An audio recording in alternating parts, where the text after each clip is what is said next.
Oh,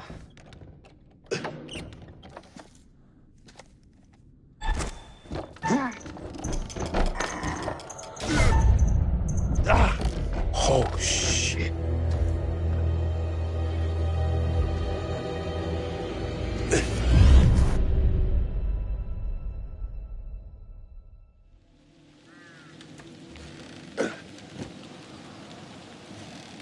Mark.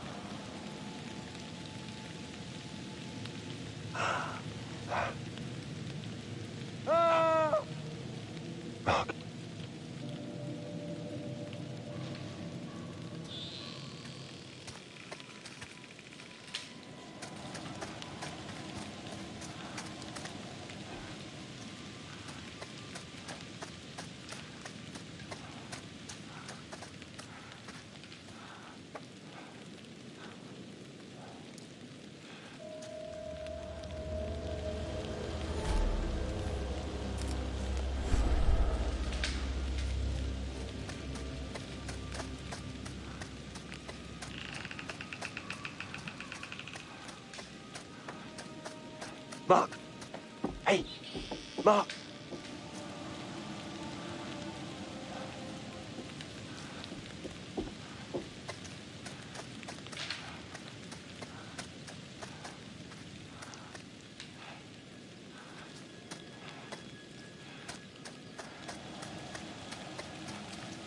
I could use her.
I can make that.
Hello?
Shit!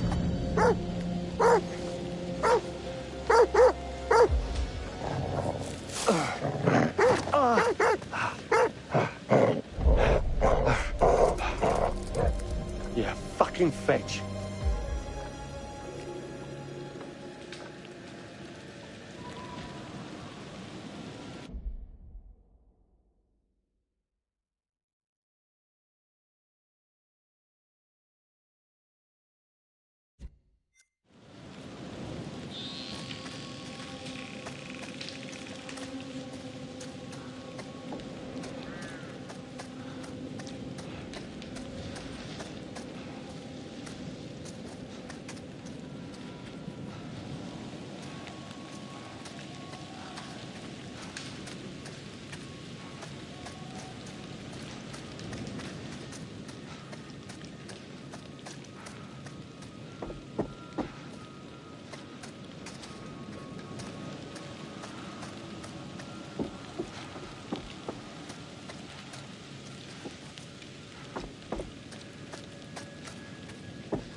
Worth a try.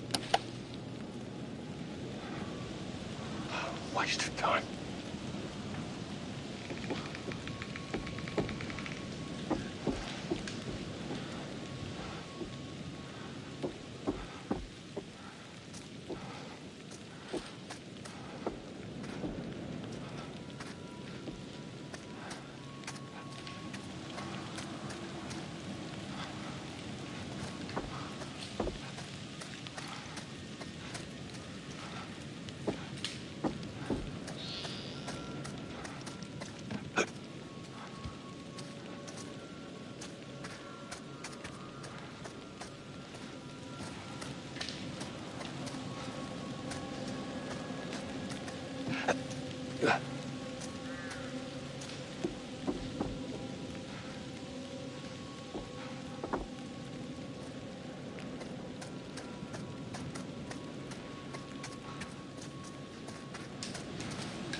Mark? What the hell?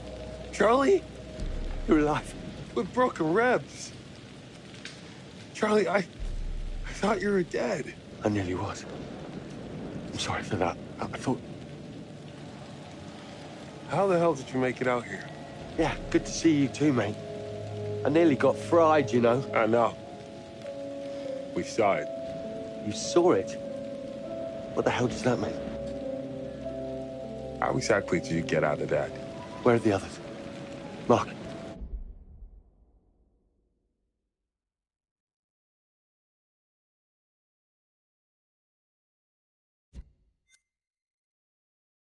Are they safe? We were all separated trying to get out. Dumet has the entire place rigged with traps. We followed right into his game. We have to get out of here. Get back to the ferry. Dumet disabled it. We all agreed we'd head for the lighthouse if we can't signal for help. I don't suppose there's any good news. Actually, I never thought I'd say this again.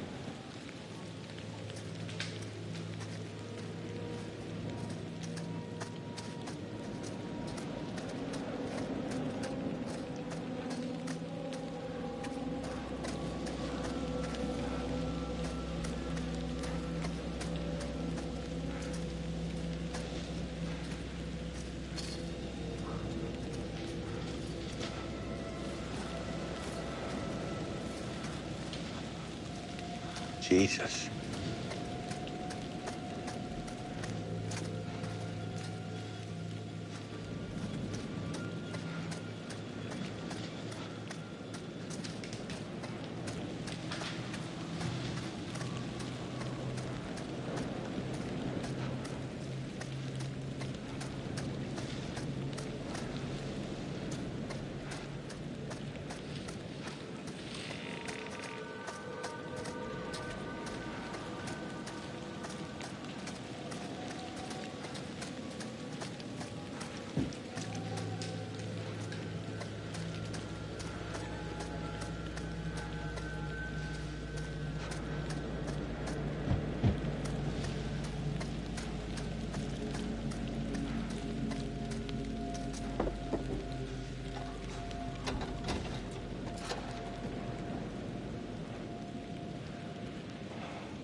I need to find a way out.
What is that smell?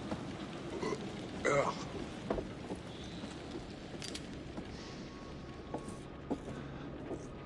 I saw a dog out here.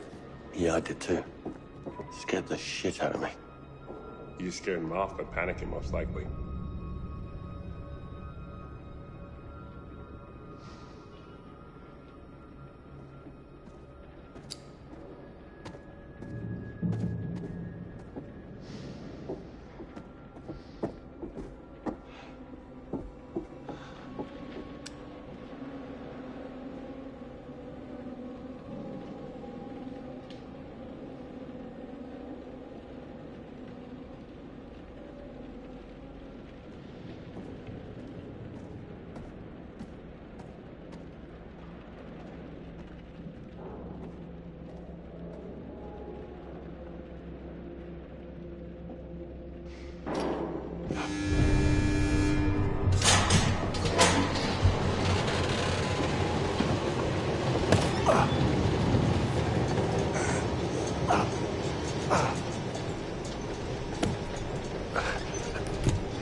Fuck.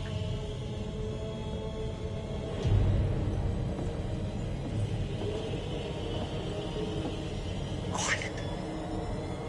Stay calm.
Oh my God. What is he doing? He's preserving his kills. Why? Because they're valuable to him. The trophies. Keepsakes.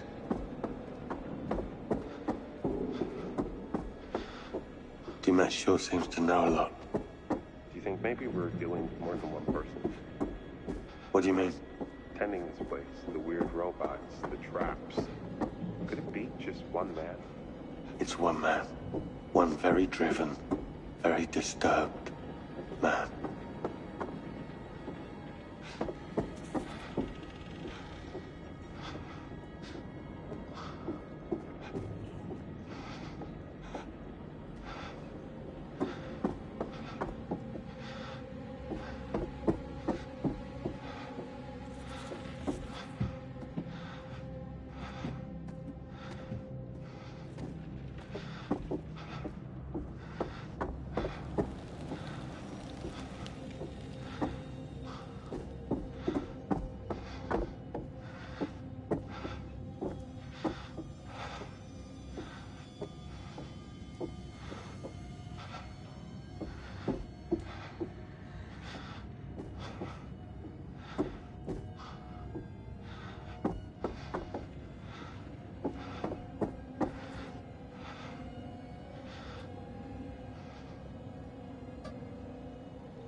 TL.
Hope this holds.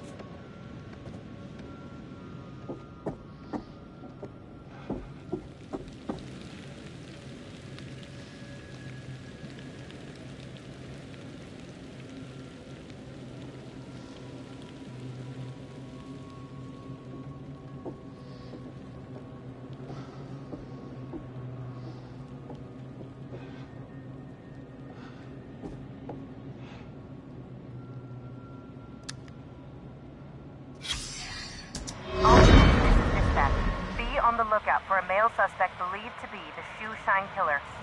Suspect is FBI Special Agent Hector Monday. He may be armed and is highly dangerous. Dispatch, this is Officer Martinez. I found Monday's car, requesting backup. Officer Martinez, what's your location? A warehouse on Park Avenue, Fulton River. Looks abandoned. Officer Martinez, backup on its way. Hold your position. Copy that. Shit!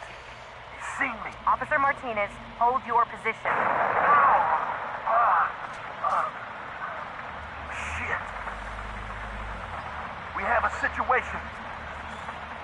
Dispatch, the building's on fire. Fire department on their way. He's still in there. You read me? Copy. He's still in there.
Where the hell is Erin? Plan is to get to the lighthouse. She knows that.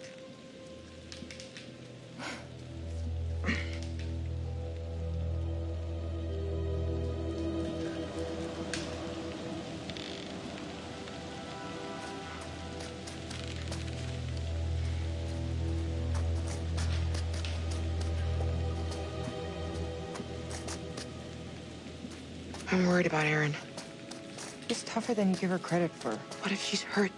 If we go off book, we're just going to make things worse. Let's stick to the plan. What if she can't stick to the plan?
Francis Morello.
I thought getting outside would make things better.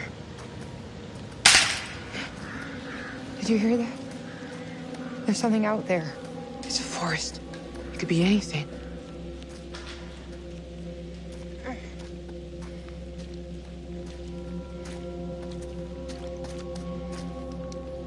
I wonder if he's got cameras out here too. Can you not freak me out any more than I already am?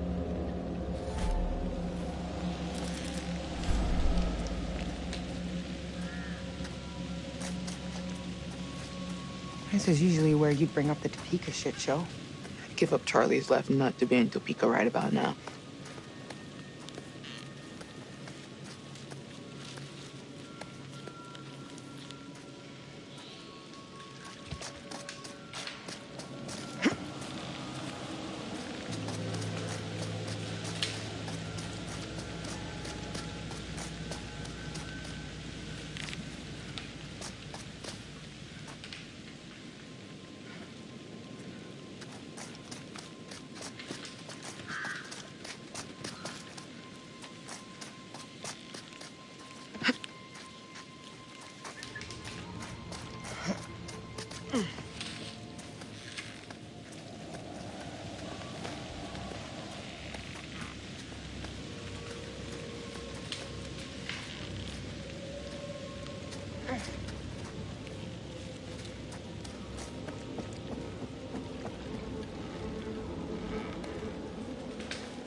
Damn it.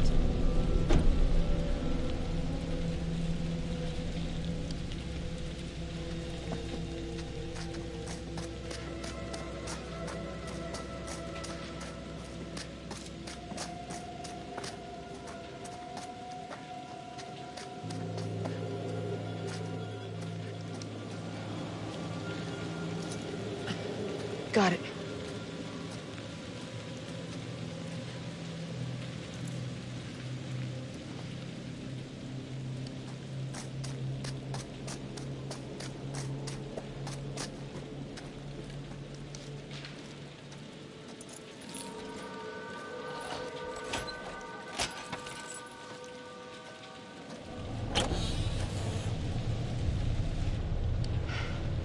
Holy fuck. Oh, I'm gonna be sick. His hand's been cut off. Before or after he died? How the hell should I know?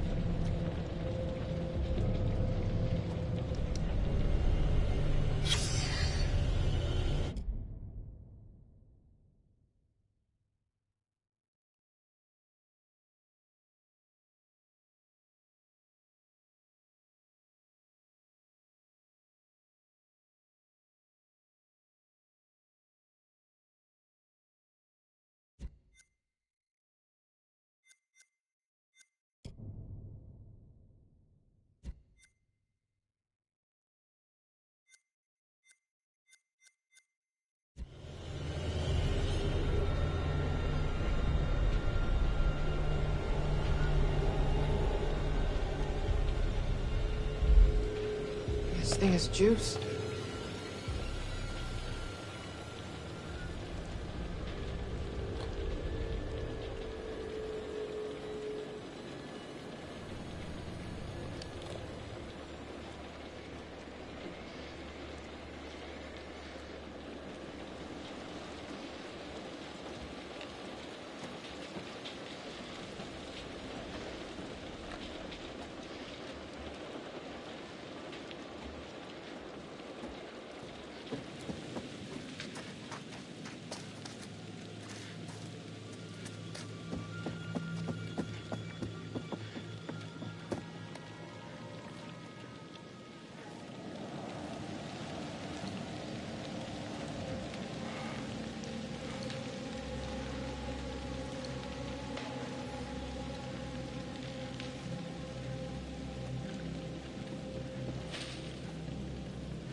You hear that? What? Like... whimpering. Is that...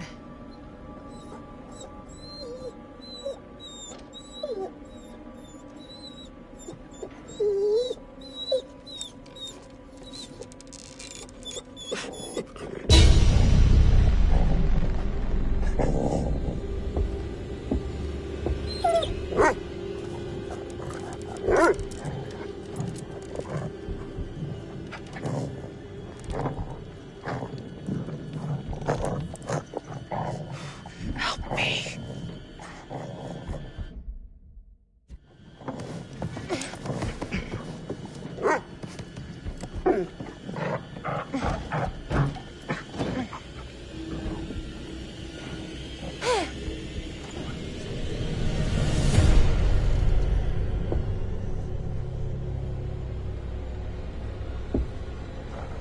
It's okay, boy. I won't hurt you.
Need a hand?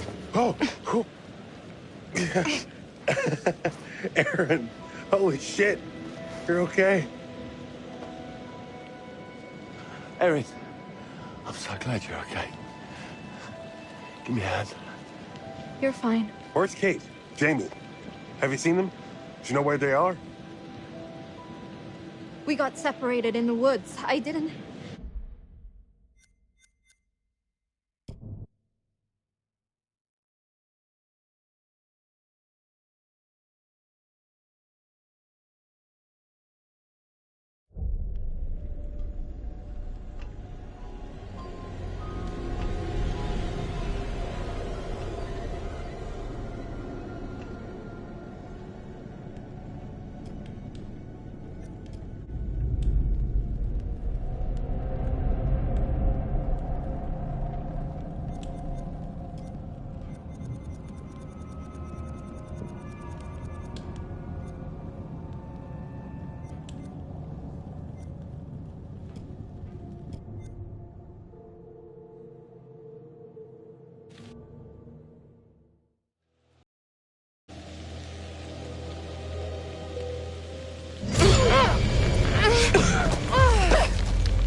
to get to the lighthouse. She knows that.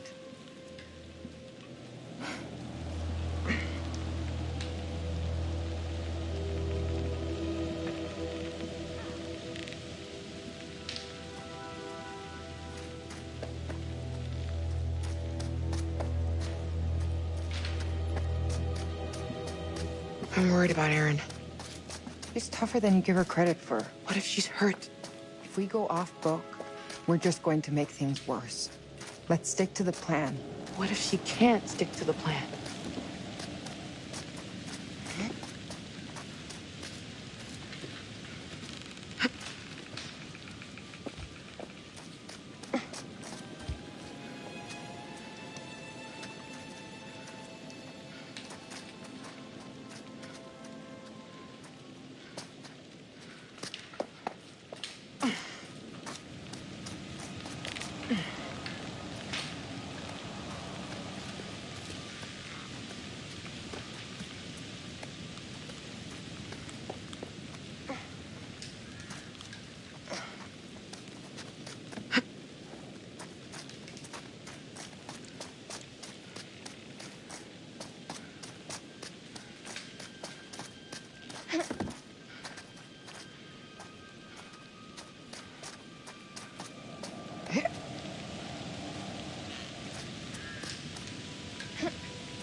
Francis Morello.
I thought getting outside would make things better.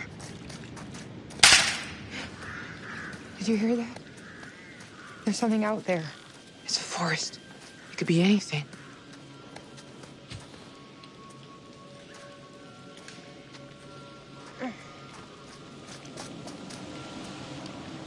I wonder if he's got cameras out here too. Can you not freak me out any more than I already am?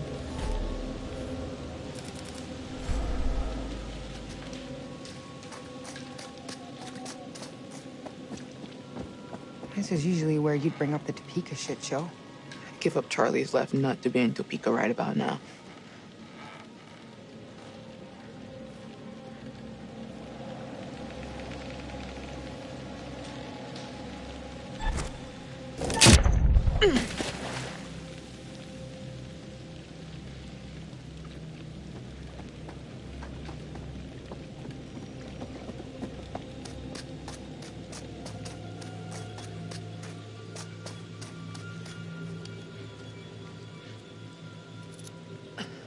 Got it.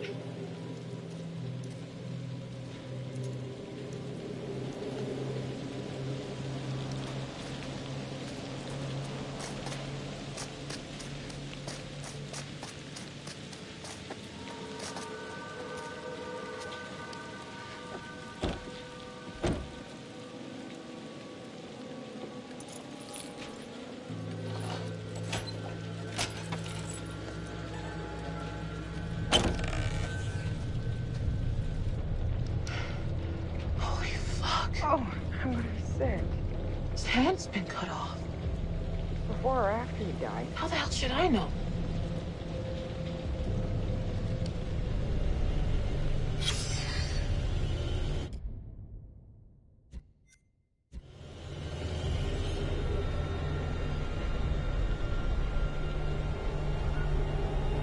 This thing is juice.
You hear that? What? Like... whimpering. Is that...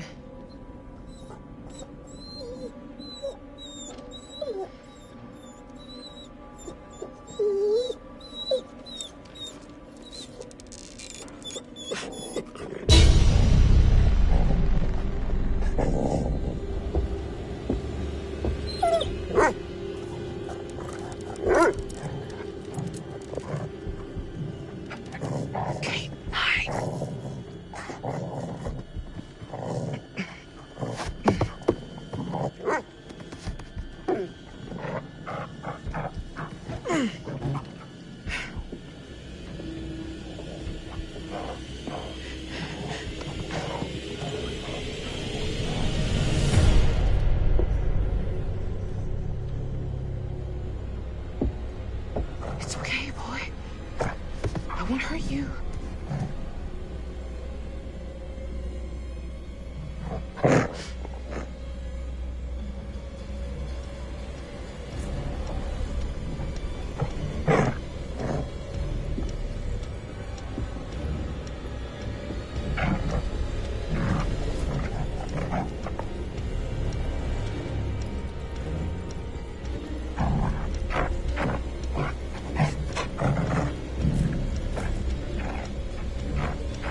a hand?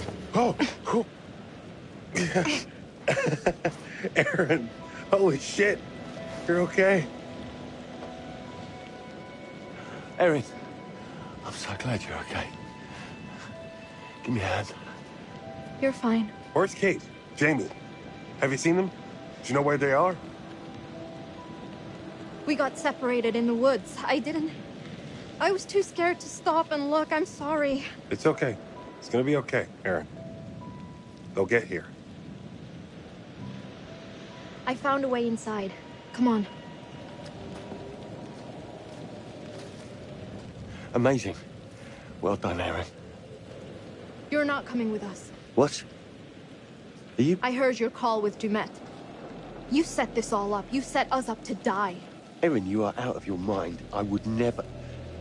You know you can trust me. 70% of murderers kill somebody they know. Somebody who trusts them. It's 79%. But I am not a murderer. The last-minute trip, giving up our phones, a remote location, all part of the plan, wasn't it? You're in shock and you're not thinking straight. I would never... Mark, we need to tie him up until help gets here. He'll either stab us in the back or get Dumet to do it.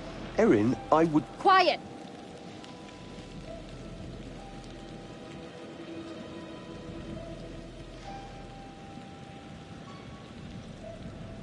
Aaron, whoa. I've worked with Charlie for a long time. He's a selfish control freak who'd fuck any of us over if he had to, but he's not a murderer. I know what I heard. I believe you, but maybe that's what you were supposed to hear. Look, I'll watch him. Promise. You're both fucking mad.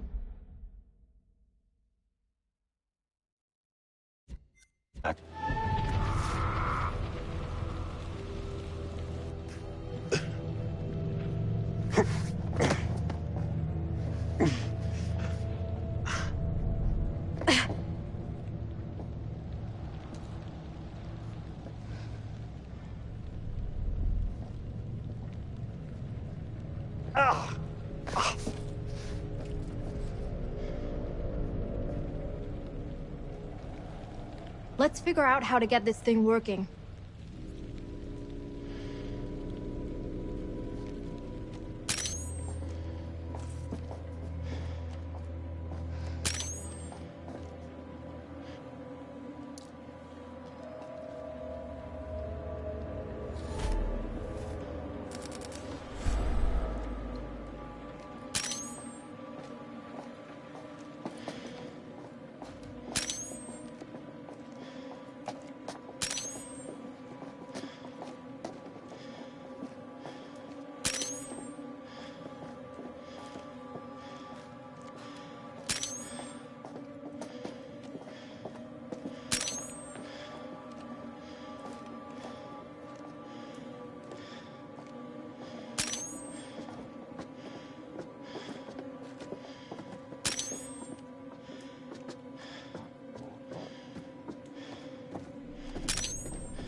I, Officer Frank Hooper, discovered that one or multiple individuals had gained unauthorized access to the evidence room at 1612 West State Street.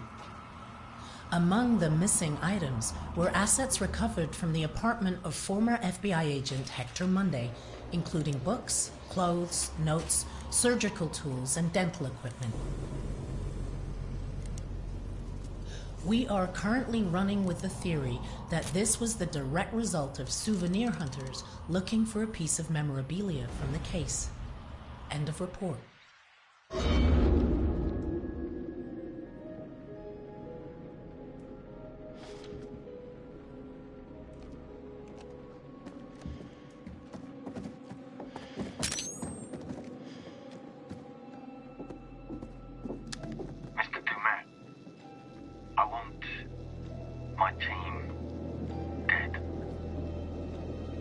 I'll get them to you. This weekend. Just do it. I never said any of that shit. I'm certainly grateful to you, Mr. Dumat. I won't by saying that we're dead. I'll get them that this weekend. Let's do it. I'm such an idiot. I wanted this to work so much, I just accepted everything he said. It's been edited. I'm such an idiot. Jesus, I'm a sound tech and I fell for it. You're in shock. All of us are. Don't beat yourself up. So, Erin? I'm sorry, Charlie.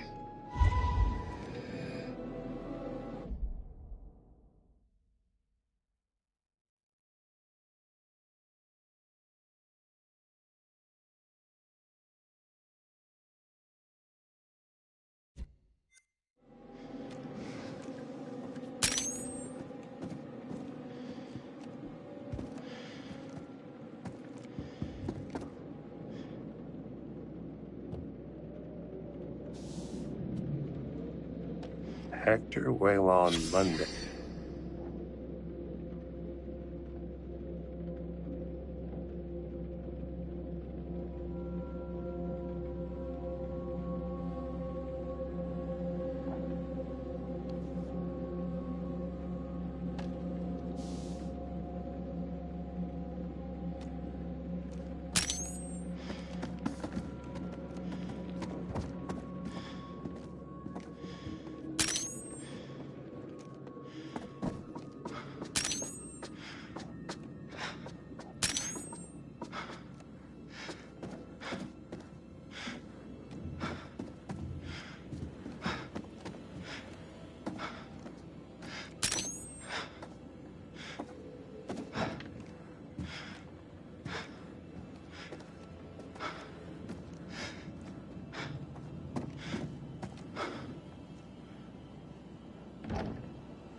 Looks like there may be another boat on the island.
Son of a bitch! Give me a dog any day. Mark, what the hell was that? You alright? Yeah, just a stupid cat.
No way.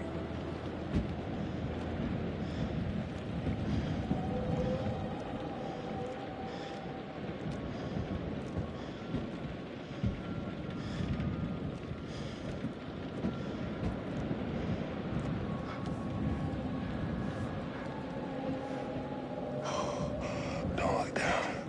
Don't look down. Don't look down.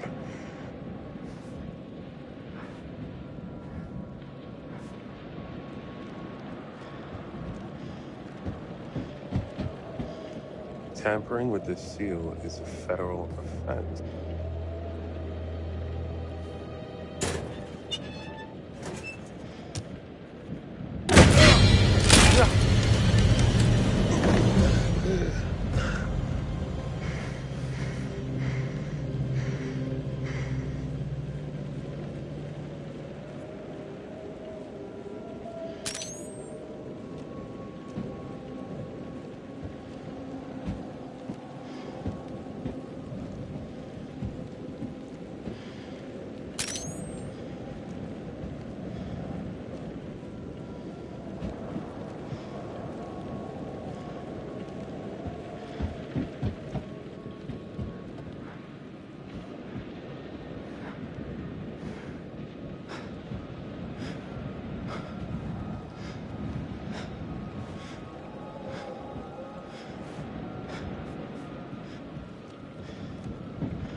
Ow!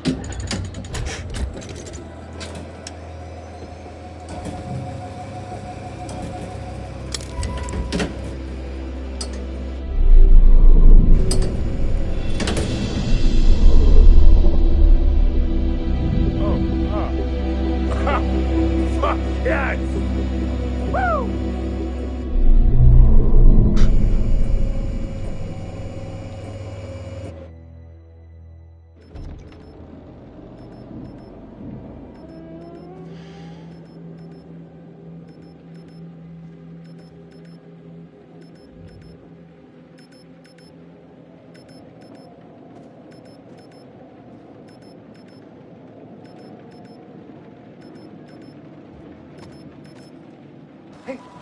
Hey, guys, up here!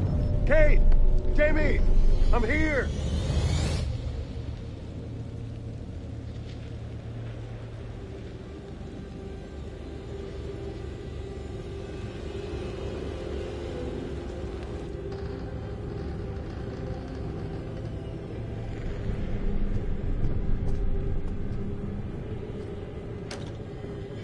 What the hell is that smell?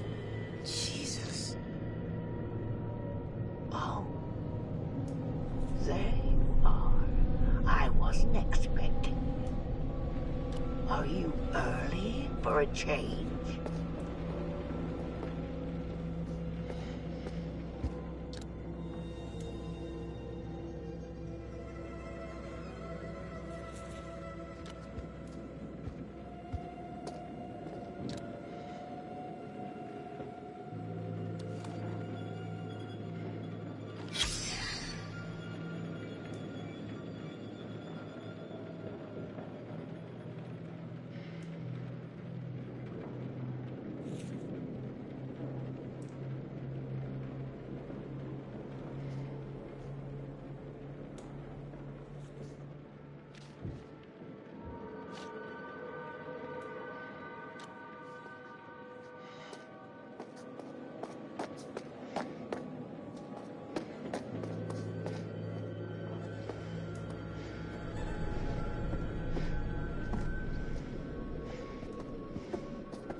You're a selfish monster.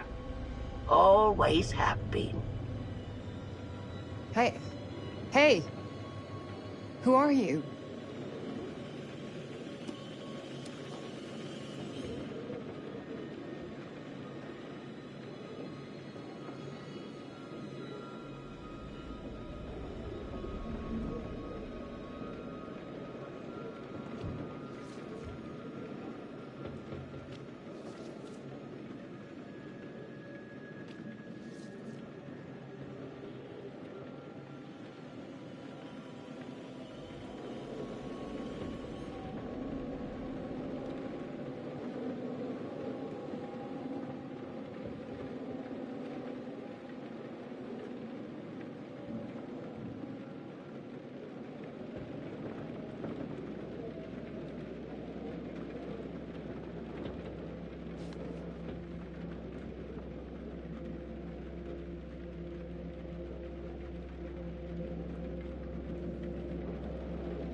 Ha! Always right to your favorite page. Predictable little shit. I know you.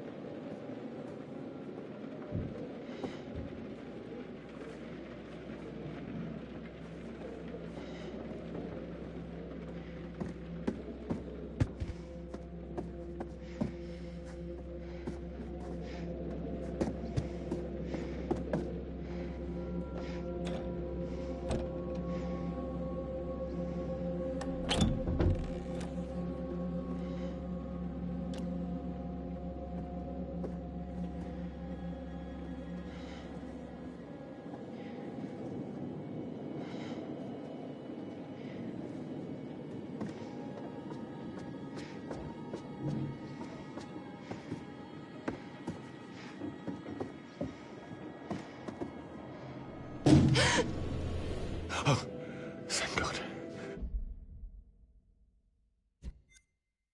It's only you. Thank God. Have you seen Mark? He's all right. He's trying to get that bloody light going. Mark? Please tell me you can hear me.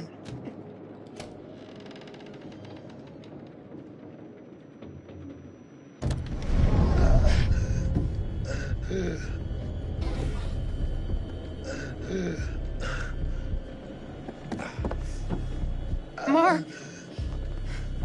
I thought I lost you.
What the hell?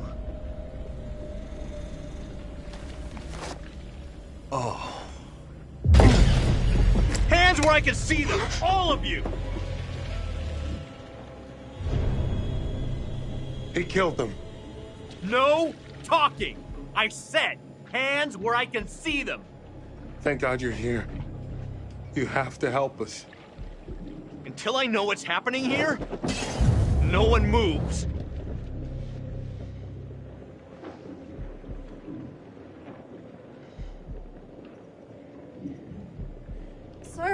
Sir, behind you! The boat! Seriously, lady?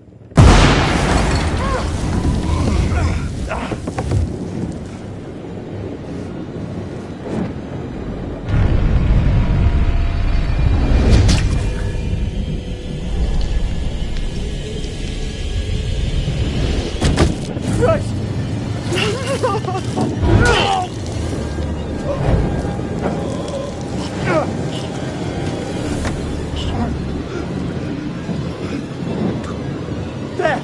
Let's go!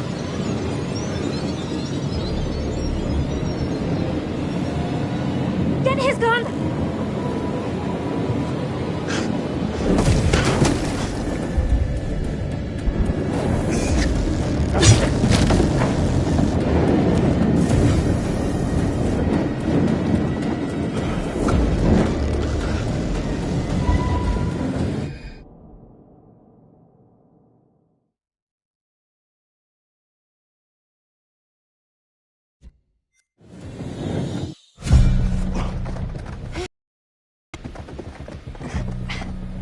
This way. This should work.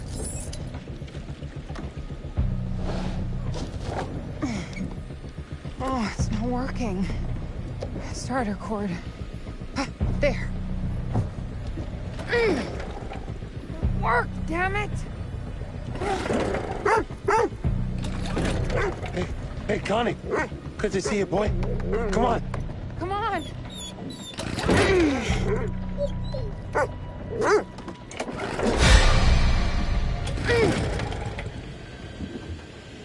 Just work! Go!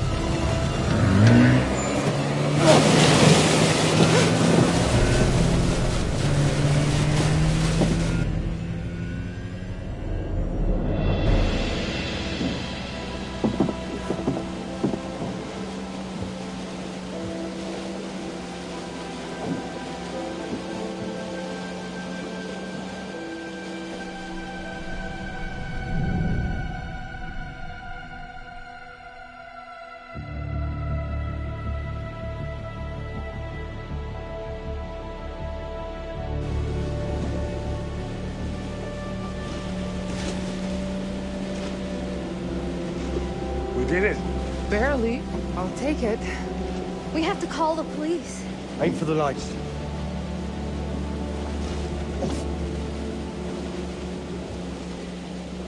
You know, I've just had a great idea for series 2. All that's missing is a big final twist. Good luck finding a host for that bullshit. I'm out. I'm just glad I'm in one piece.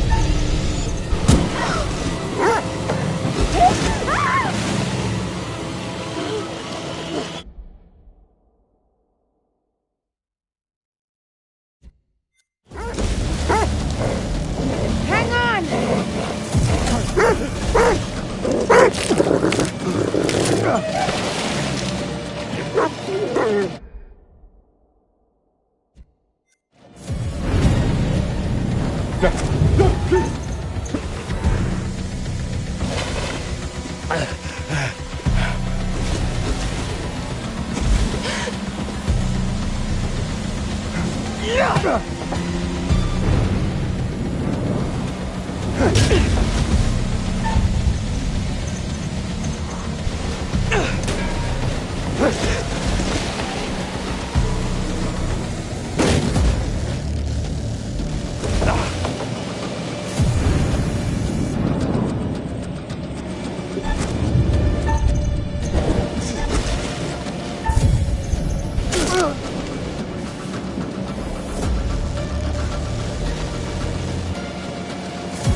that song doesn't put a smile on your face, I don't know what will.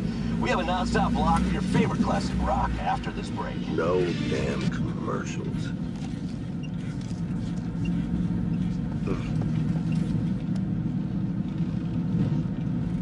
Oh, shoot. Shit!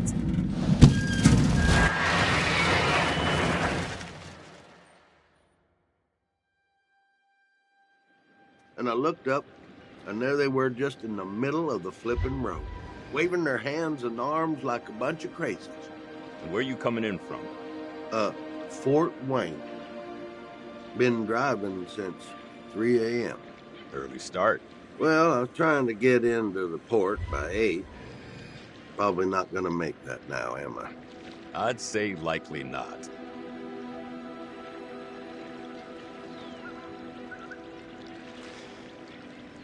You know what? I think I'm gonna see about that studio in Brooklyn. See if I can make it work. After this, starting over feels like a good idea. Yeah. Just promise me you'll tell me how it goes. Only if you promise to keep giving me unsolicited advice. Count on it.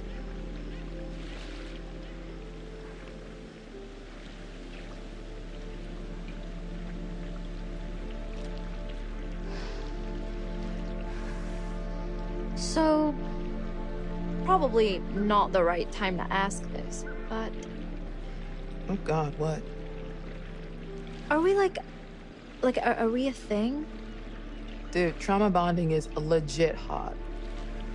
Fuck yes, we're a thing.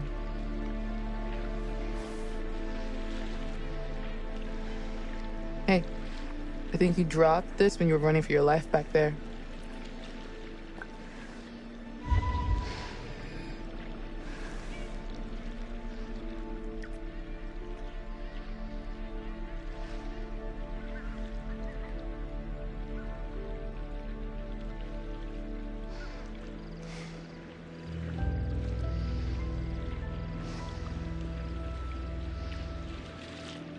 Need a smoke, buddy? Yeah. Actually, you know what? I'm trying to quit.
Oh, you're here.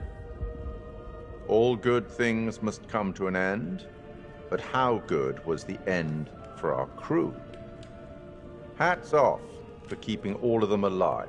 That's so rewarding for you. Has the experience changed them?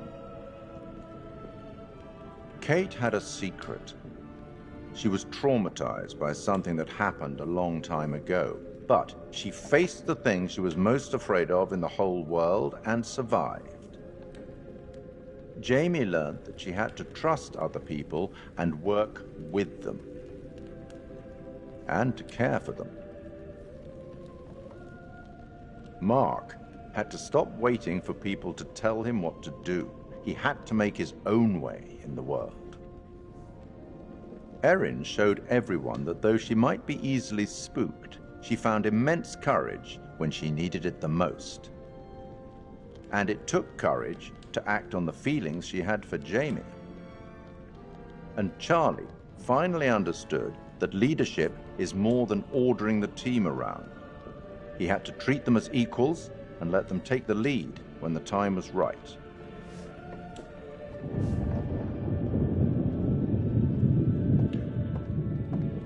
I'll tackle the paperwork in the morning. Can you find your own way out? It was, as always, enlightening. I have no doubt we'll meet again in the future. Farewell.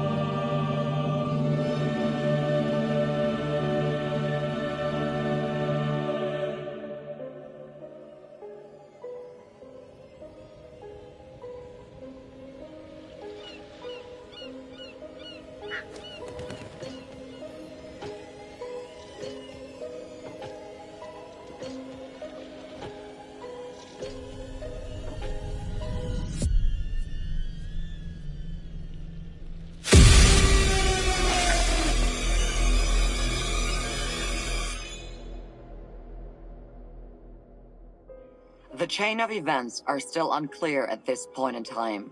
What we can confirm is that a little after 7:30, a truck driver was flagged down to render aid. The police were called and quickly arrived on scene. The injured are part of a film crew, Lonnet Entertainment, the team behind the Architects of Murder docuseries. Fuck, man. It seems I as like though that show. they got a little too close to their subject material. Thankfully for them, the nightmare is finally over. Holy shit. Remember how my video went viral? How could we forget? You bring it up every chance you get. Just listen to this. I got enough views to win a competition. What did you win? An all-expense paid trip to an island resort for 5. Now I'm interested. Yeah, Mr. Dumet says they're gonna send a limo and everything. This is gonna be so much fun.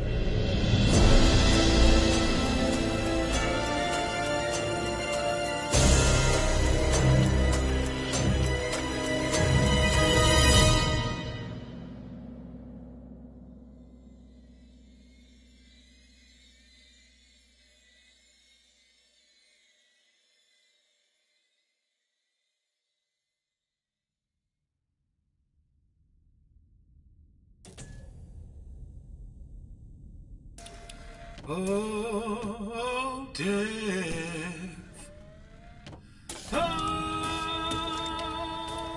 Oh, death. Won't you spare me over to another year?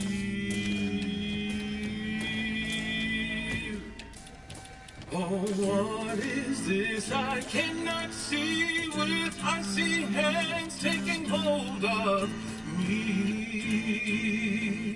Oh, death and death, none can excel. I open the doors to heaven and hell. Yes, I have come to get your soul and leave your body and leave it cold.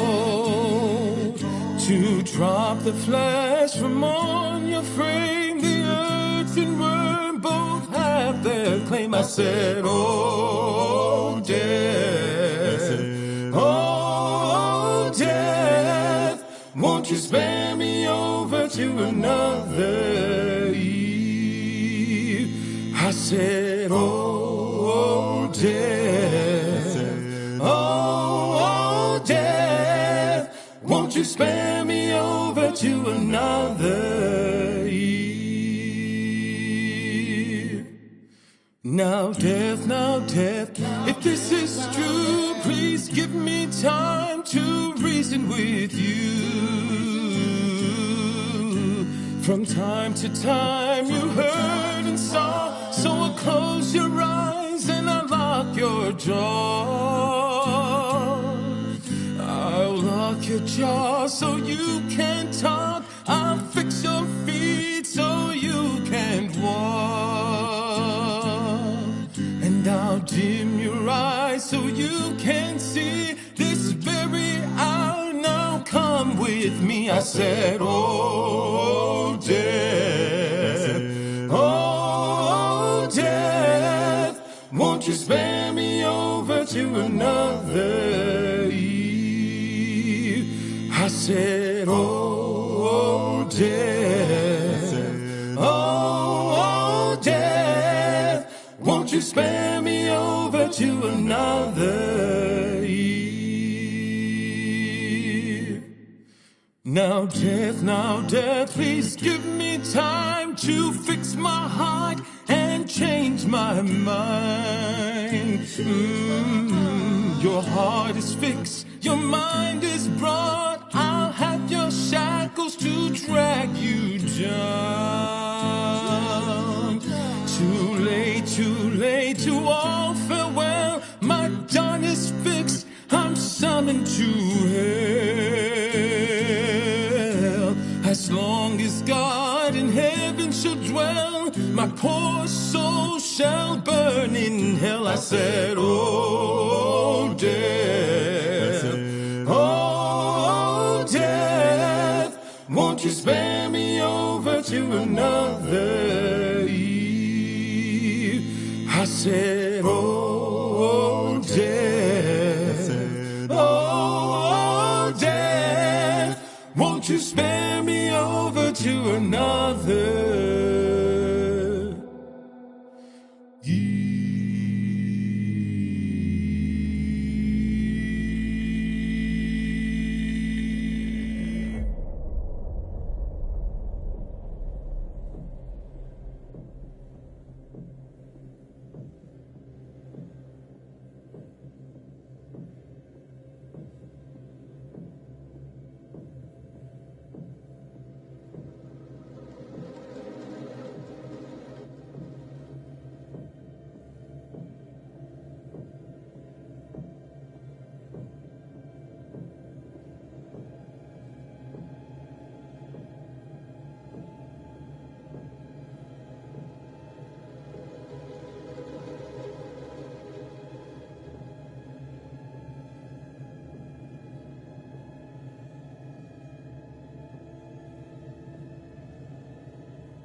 Commander Stafford, the forward reconnaissance vessel Cassiopeia. After successfully rendezvousing with a Charybdis marker, we have detached the booster ring and spurts are high as we make our final approach to Tau Ceti F. The ship has suffered a hull impact, but damage is minimal, and our technicians are restoring full functionality. This is Thomas Carter. Something's wrong with Sims. She's trying to kill me. I think... Our next transmission will be broadcast from orbit around humanity's future home. Stafford out.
Oh my God, that's gruesome.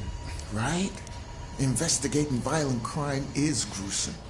It's stressful and it can get to you. Agent Monday started seeking professional help.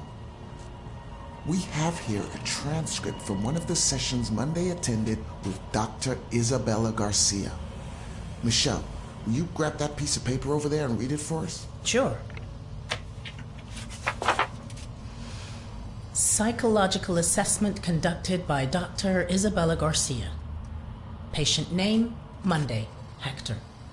Behavioral observation. Hector arrived at our scheduled appointment 24 minutes late. Once we sat down and began the session, he struggled to maintain eye contact. He found it difficult to articulate his feelings and was terse and guarded throughout.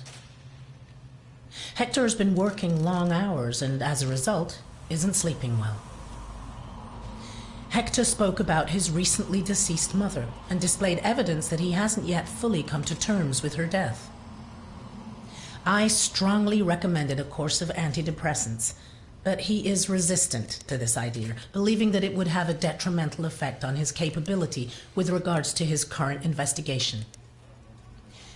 Hector describes his work in immaculate detail, and contrary to earlier in the session, his thought content is both coherent and logical. He is displaying an unhealthy obsession with his work, but his recent bereavement may be the underlying issue. So what do we know? Agent Monday is at his lowest point. He's struggling with the case, and he's being guided in his actions by a convicted mass murderer. This one is really going to give our listeners something to remember. It's the fourth and final meeting of Agent Hector Monday and the Beast of Arkansas, Manny Sherman. Hold on to your hats. This one is going to get tasty. You want to know what it means to be a killer? You ever been to the art museum downtown? They got this painting by a guy, I forget his name, famous painter. He did portraits of slaughtered cows hanging on hooks. You take a normal person to a slaughterhouse, and they will puke their guts out. You make it into a painting, and suddenly it's art. There's no difference between the two. No, not really. Don't look at me like that. You know I'm right. You get it. I know you get it. You got to do something that matters. Make people feel something they've never felt before. Shatter the illusion that any of us are really in control. Think of the most profound thing you've ever done. The most beautiful thing you've ever created. And I promise you, it's nothing compared to watching the life bleed out of someone. To see the fear in their eyes. To feel them pawing at you for release. To hear them pleading, begging. That moment when someone realizes they are at their end. That's when you feel it. That's true art. That's what you have to be. An artist. A sculptor. An architect.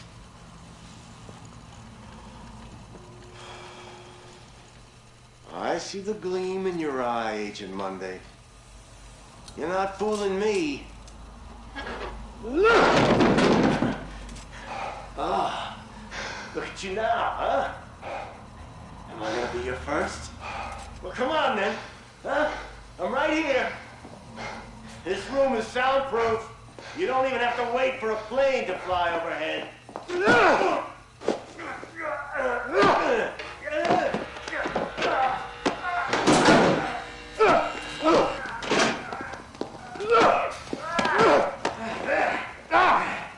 There you are. I see you now. Oh, not bad. Not bad at all. Bare hands can feel good, huh? But the blade makes for such a prettier picture. You've got potential, Agent Monday. If you truly want to be an artist. Monday flipped? And what was all that stuff about being an artist? That's how Sherman saw himself.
My name is Kate Wilder.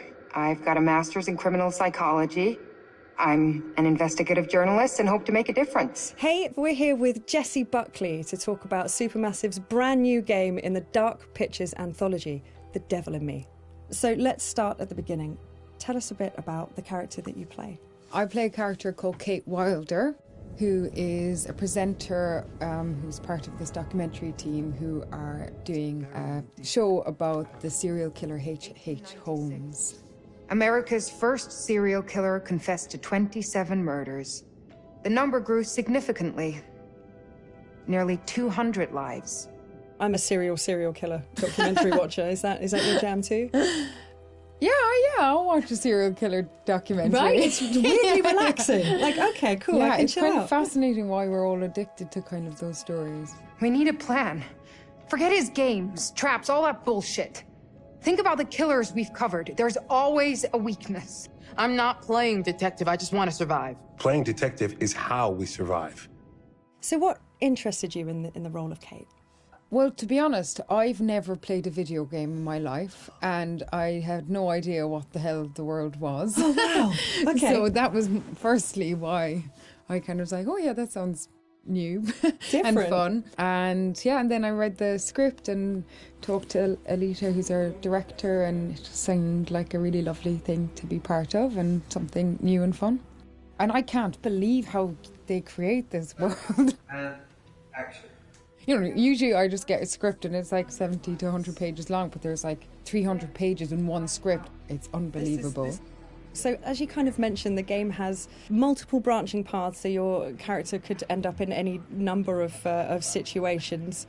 What's it like to film a scene, multiple times with different endings? What I've found is like you can only be in whatever strand you're in at that time and figure out the emotion of it at that moment, because then you can offer up something completely different when you go into a different strand. And it's a very immediate experience, which I guess is also what a player will feel when they're doing it as well. So I just kind of try and keep my head in where we are right there at that moment. And if I was trying to think of what was happening in the other strand, it would be a disaster. It must be really hard, yeah, because you kind of have this mapping, I suppose, in your brain of what the outcomes could be, and then just trying to stay in that moment. It's very interesting stuff. So many things can happen to characters in the Dark Pictures anthologies. How do you make sure that Kate is always Kate, no matter what she's kind of faced with? Well, I guess before we started, we did a big read-through with everybody, so it was good to kind of get a handle on who she is in the context of the environment she's in, but also the relationships that are in the world as well.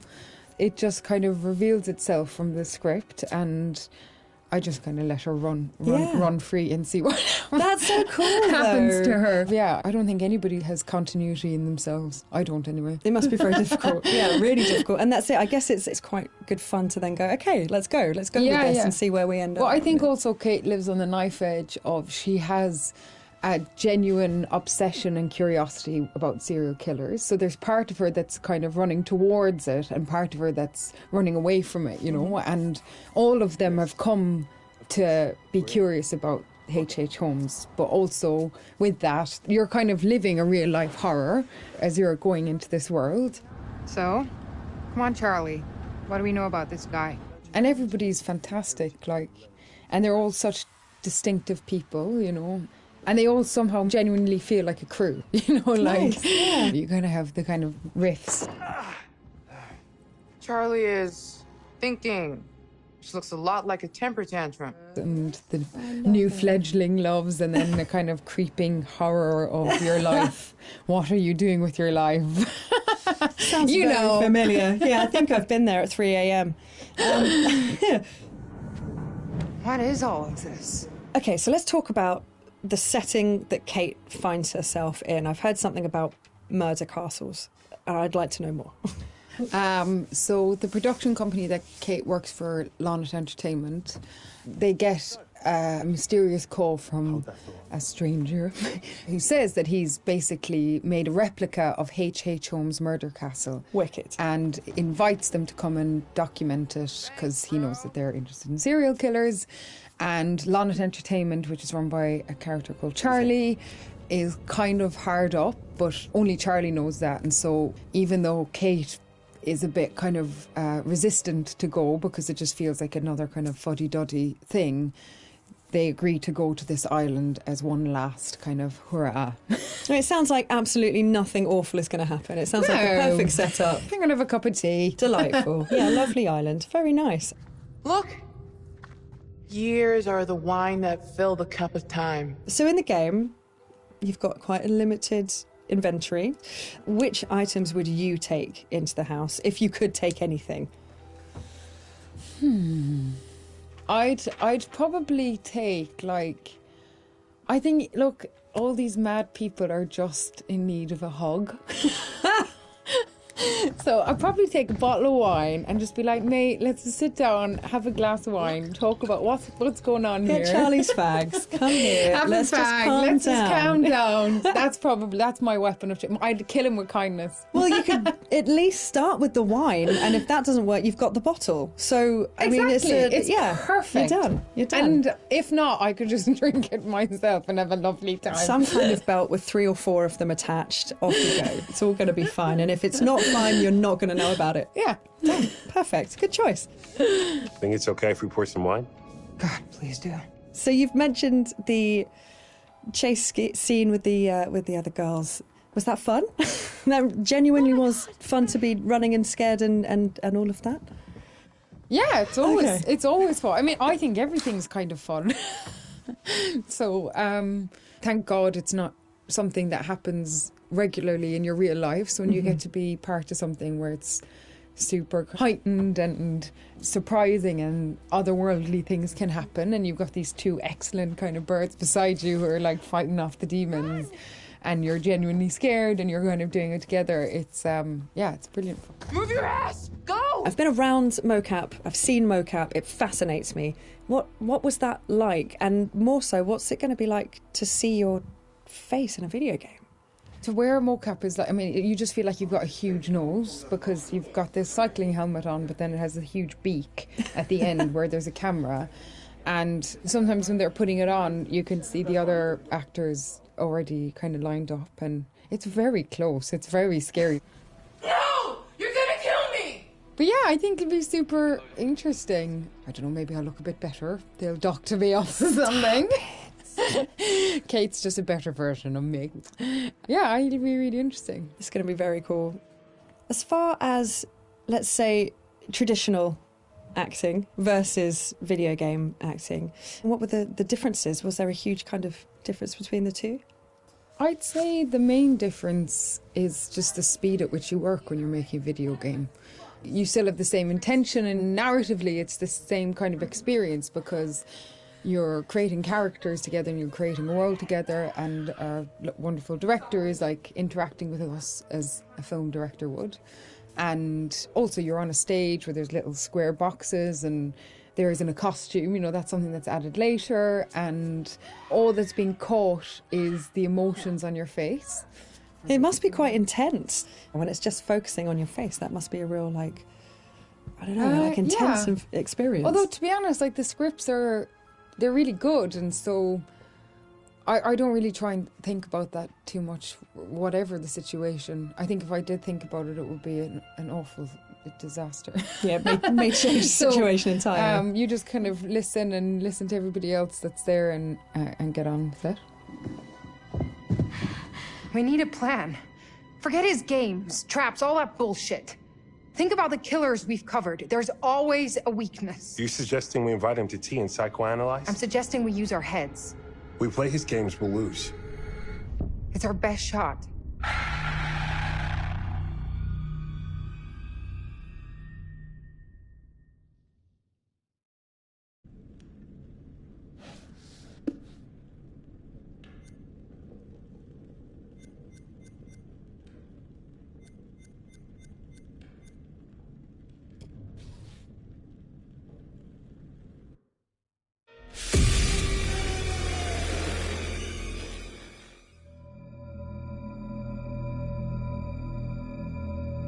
Torture chambers, secret passageways, vats of acid, and deadly vaults.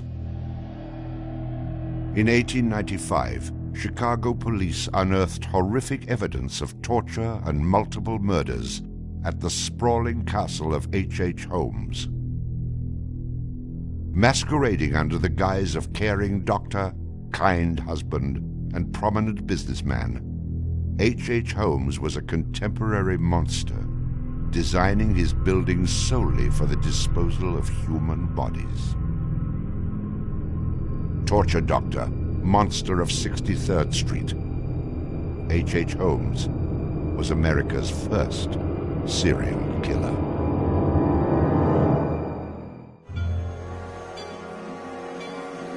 Just south of Chicago, the suburb of Englewood was thriving with commerce. The train station itself had 9 leading lines of railway and over 100 trains stopping there every day. No other suburb of Chicago had this luxury. Dr. Henry Howard Holmes, a pleasure to meet you. Arriving in Chicago, Holmes finds work immediately at the E.S. Holton drugstore, located at the southeast corner of 63rd and Wallace in Englewood. Several months later, Everett Holton dies of supposed natural causes. Then Claire Holton, his wife, disappears after selling the drugstore to Holmes. Owning the drugstore, Holmes had a steady flow of cash. He would often purchase and resell goods and properties under his numerous aliases. In addition to scamming creditors, Holmes obtained his funds from other phony inventions, such as a mineral water elixir, which in reality was obtained from the city's water supply. 1888, Holmes secures a lease on the vacant property across the street from the drugstore, the southwest corner of 63rd and Wallace. It is here that Holmes will make his horrific dreams come true. He will construct a building for which the entire world will remember him. Fantasies start very young, and so what he did then was he took a step furtherance of his fantasies to make it reality. And probably, if we had done a little bit of investigation back then, we would have seen things like his plans, but not just plans for a building, because we'd expect to see architectural plans, but plans for his torture rooms.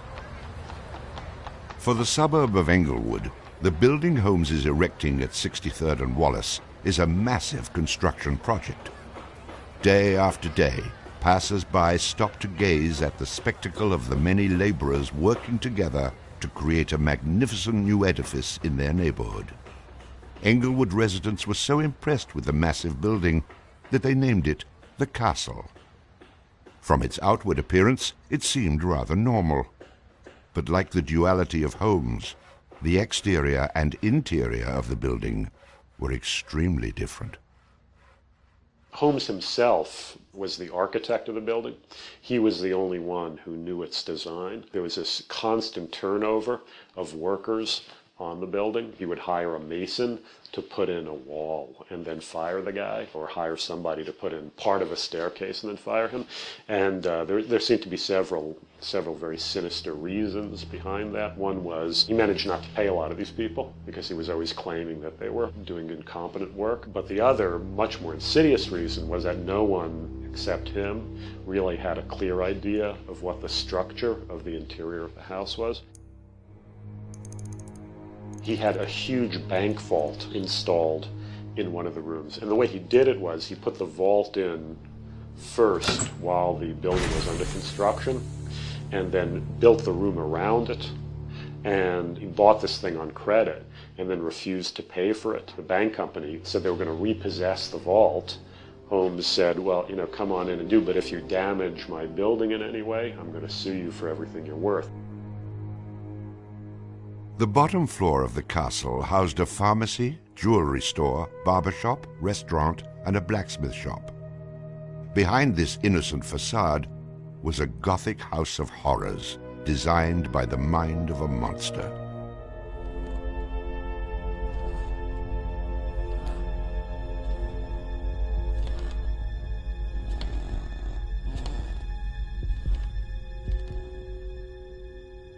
The third floor seemed innocent enough, containing rented rooms, legitimate offices, and Holmes's own bedroom.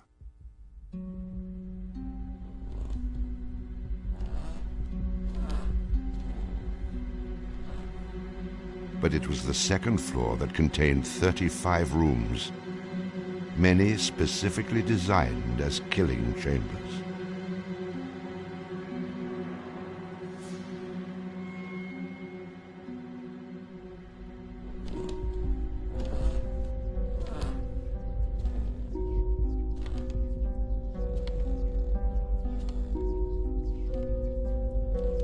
Disorienting unsuspecting victims, the labyrinthian construction contained numerous staircases and doorways that led nowhere.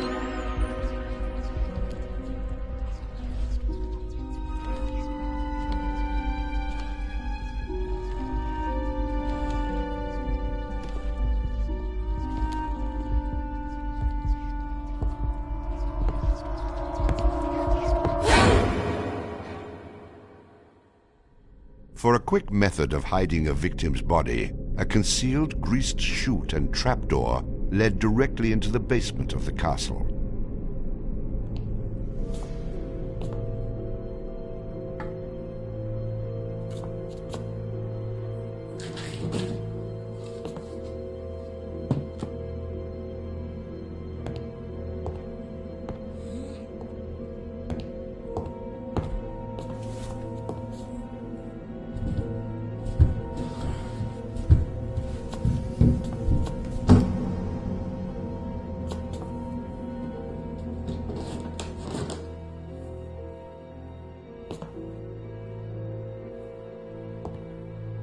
The basement held the most terrifying rooms, resembling a medieval torture dungeon.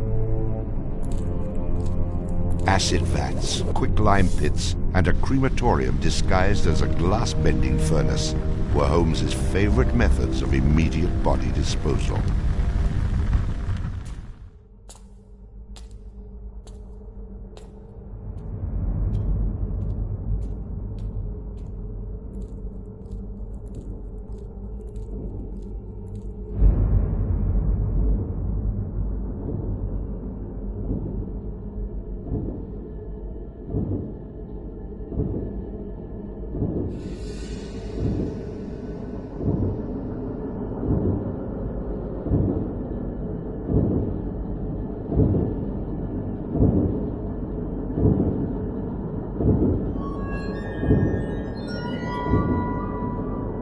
After cleaning and mounting their bones, Holmes would profit from his victims by selling their skeletons to local medical schools and universities. Holmes would make a killing in Chicago, financially and literally.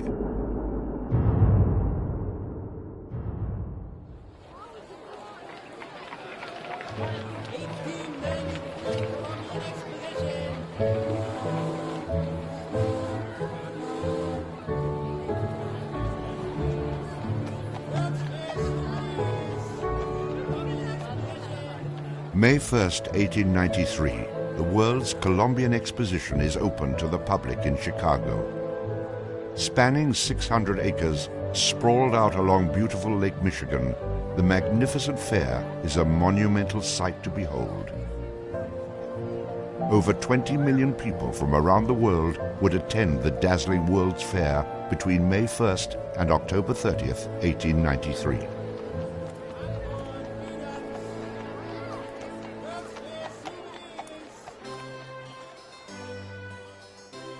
Holmes utilizes the World's Fair as the perfect opportunity to capitalize on his demented design of the castle.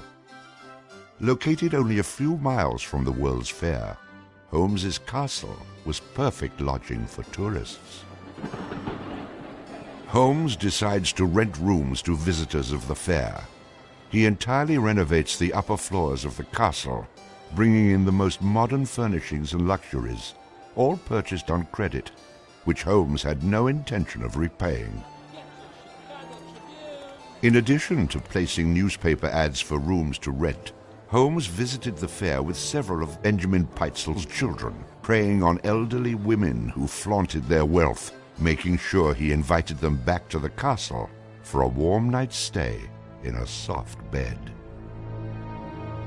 They're not calling their relatives telling them where they're at. They just know that they're going to Chicago to see the Columbian Exposition.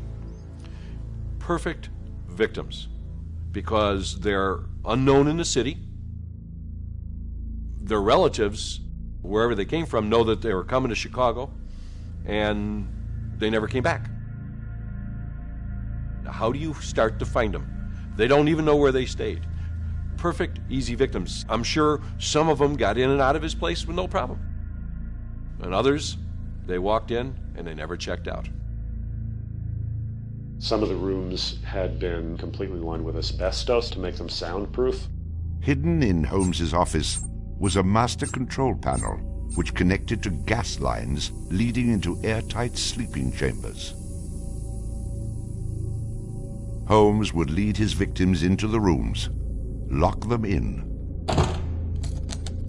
and turn on the gas, asphyxiating them while watching their demise. Let me out! Holmes, let me out, please! Holmes! Holmes! Holmes, please!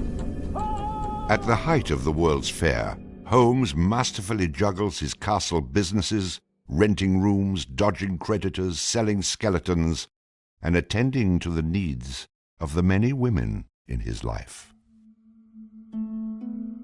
I have had many young ladies in my employ, most of whom are still living in and about Chicago, whose parents and friends know only too well that far from being their seducer, I have done much to materially help them in their narrow lives.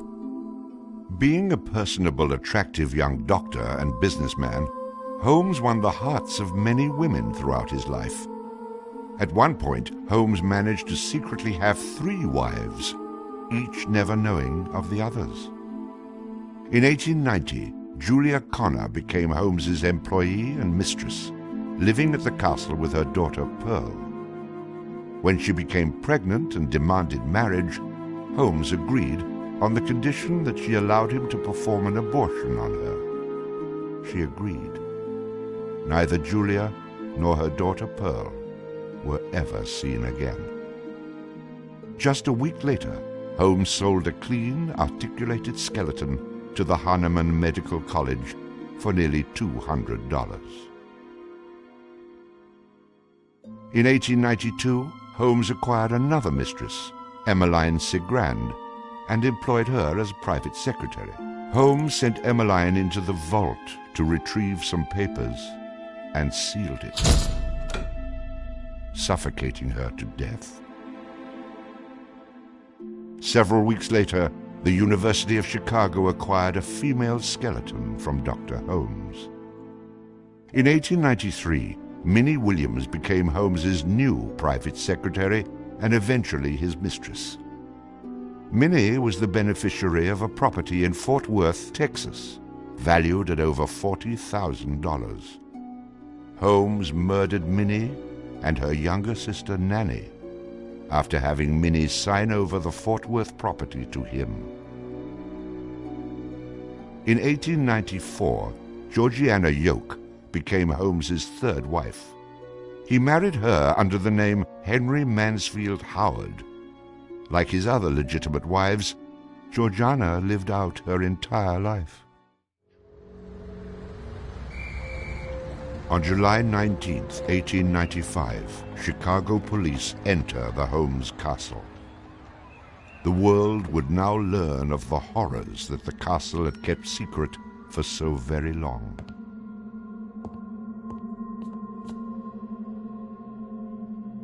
As disoriented detectives and police searched the upper floors of the castle, the true depths of Holmes's evil were waiting in the basement.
Among the death devices in the basement of the castle, investigators find piles of mixed human and animal bones, bloody women's undergarments, and a wooden dissection table saturated with dried blood.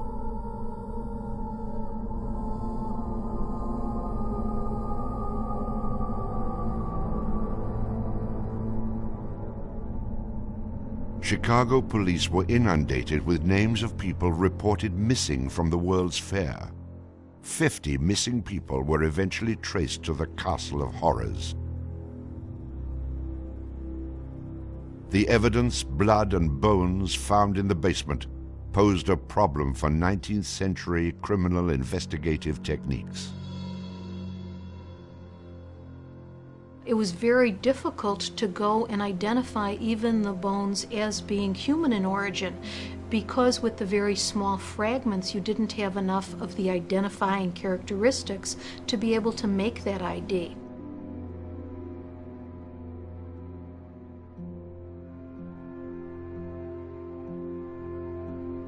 The world is now calling Holmes the monster of 63rd Street, torture doctor, and the modern Bluebeard. Overnight, Holmes transforms from arch-swindler to arch-fiend. A Chicago journalist calls Holmes a multi-murderer. The Holmes case generated this incredible amount of national attention and really international attention. Really in his own time and in America, Holmes was much more notorious and more widely known than Jack the Ripper, who was a contemporary of his. Then as now, people were very, very fascinated to sort of visit the sites of these terrible crimes, and his castle became a kind of tourist site, and there were various people who were wanted to take it over and turn it into a kind of murder museum. And then just before some impresario was about to make it again into this tourist attraction, it burnt down. Somebody burnt it down. I mean, it could have been, who knows, some outraged citizen who didn't want this to become some very morbid tourist attraction.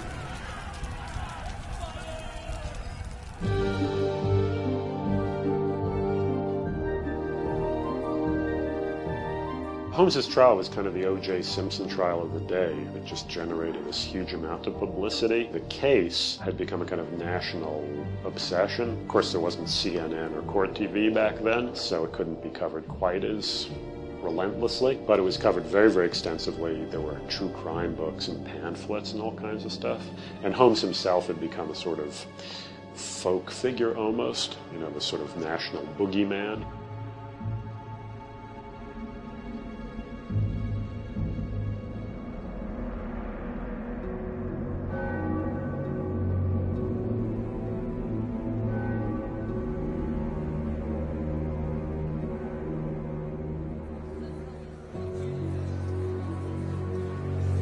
The courtroom fills for the final verdict to be read.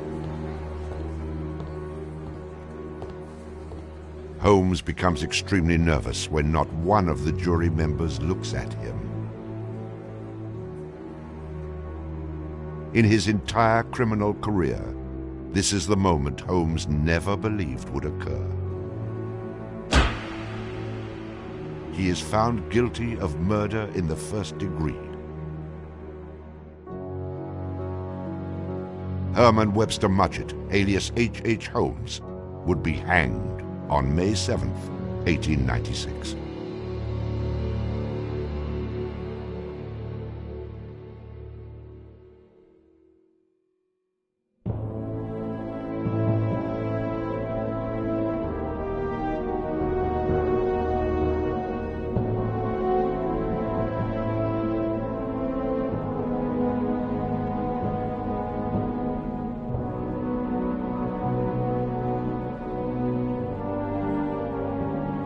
While Holmes was in jail, awaiting the execution of the sentence, he was made an offer by William Randolph Hearst, supposedly for a significant amount of money, to provide his confessions. Holmes, who had already issued about a half a dozen completely self-contradictory versions of his crimes, clearly at this point felt he had nothing to lose. He was going to die anyway. In this confession, he did a complete about-face and portrayed himself as the worst monster who ever lived. He just basically confessed to every crime anybody had ever suspected him of and threw in a few more for good measure. He's reliving the fantasies after the fact now. He's reliving the fantasies of things that he did. She was very willing to do this and prepared to leave the vault upon completing the letter, only to learn that the door would never again be opened until she had ceased to suffer the tortures of a slow and lingering death. The partial excavation in the walls of this room found by the police was caused by Latimer's endeavoring to escape by tearing away the solid brick and mortar with his unaided fingers. I closed the door and turned on both the oil and steam to their full extent. In a short time, not even the bones of my victim remained. It was the footprint of Nanny Williams that was found upon the painted surface of the vault door, made during her violent struggles before death. Only one difficulty presented itself. It was necessary for me to kill him in such a manner that no struggle or movement of his body should occur. I overcame this difficulty by first binding him hand and foot, and having done this, I proceeded to burn him alive by saturating his clothing and his face with benzene and igniting it with a match. As soon as he had ceased to breathe, I cut his body into pieces, and by the combined use of gas and corn cobs, proceeded to burn it with as little feeling as though it had been some inanimate object. I immediately took them to the Vincent Street house and compelled them to get within the large trunk, through the cover of which I had made a small opening and ended their lives by connecting the gas with the trunk. Then came the opening of the trunk and the viewing of their little blackened and distorted faces. Then the digging of their shallow graves in the basement of the house. The ruthless stripping off of their clothing and the burial without a particle of covering save the cold earth.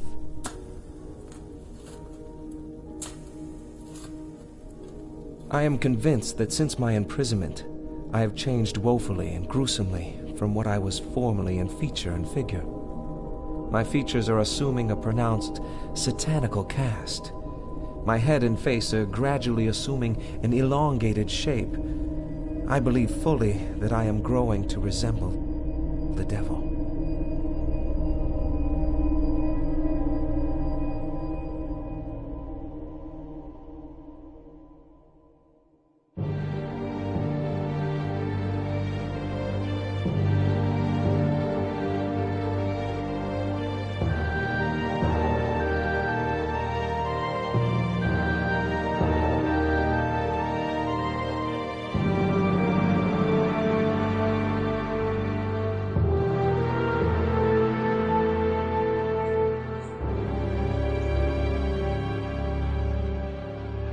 On the gallows, just before he died, he recanted. He claimed that the confession that he had published was a complete fabrication. The extent of my wrongdoing in the taking of human life consists in contriving the killing of 2 women that have died at my hands as a result of criminal operations. That is all I have to say.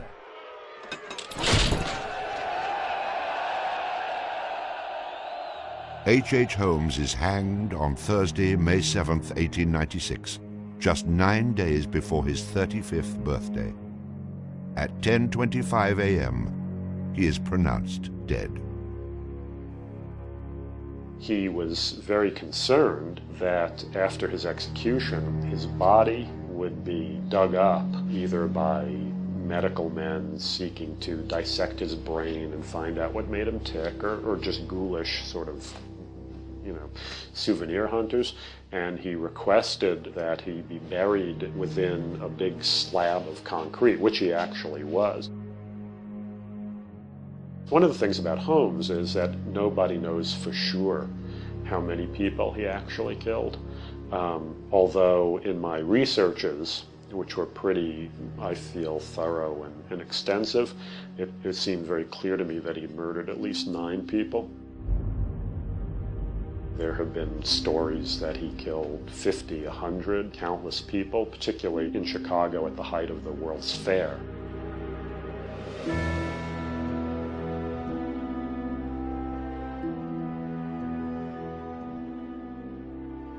How many people did Holmes actually murder? Most likely, no one will ever know. Holmes and the many other people that came in contact with him are long gone, having taken the answers with them to their graves. I was born with the devil in me. I could not help the fact that I was a murderer no more than the poet can help the inspiration to sing. I was born with the evil one standing as my sponsor beside the bed where I was ushered into the world. And he has been with me since.